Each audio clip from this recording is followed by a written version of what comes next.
India TV 9 news Maharashtra. 18 जून रोजी लोहगड किल्ल्यावरून कोसळून केतन अग्रवाल या तरुणाचा मृत्यू झाला होता। या प्रकरणात आता धक्कादायक माहिती पुढे येऊ लागली आहे। सुरुवातीला हा अपघात असल्याचं मानले जात होते, मात्र पोलीस तपासात केतनचा मृत्यू पाय घसरून झाला नसून त्याला दरीत ढकलण्यात आल्याचं समोर आले आहे। या प्रकरणी केतनची होणारी पत्नी सिया गोयल आणि तिचा कथित प्रियकर चेतन चौधरी यांच्यावर हत्येचा आरोप आहे। महत्त्वाचे म्हणजे दोघांनी यापूर्वी केतनला मारण्याचा प्रयत्न केला होता, अशी माहितीही आता समोर आली आहे।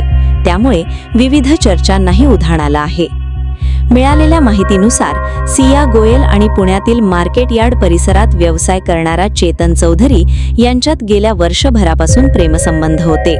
सियाला केतनसोबत विवाह करायचा नव्हता, त्यामुळे तिने तिच्या प्रियकराच्या मदतीने त्याला कायमचे दूर करण्याचा कट रचल्याचं समोर आलं आहे।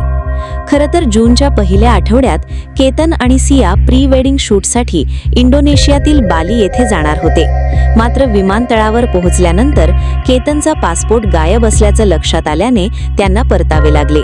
पोलीस तपासात सियानेच केतनचा पासपोर्ट लपवून ठेवल्याचं स्पष्ट झालं आहे। त्यानंतर 14 जून रोजीही सियाने केतनला लोहगड किल्ल्यावर नेले होते, मात्र त्यावेळी परिस्थिती अनुकूल नसल्याने कथित कट पूर्ण होऊ शकला नव्हता, अशी माहिती पुढे आली आहे। अखेर 18 जून रोजी सियाच्या आग्रहानुसार दोघे पुन्हा लोहगडवर गेले। त्यावेळी चेतन चौधरी आधीच तेथे पोहोचला होता। केतन पुढे असताना मागून आलेल्या चेतनने आणि सियाने मिळून त्याला दरीत ढकलण्याचा आरोप असून यामध्ये त्याचा मृत्यू झाल्याची माहिती पुणे ग्रामीण पोलिसांनी दिली आहे।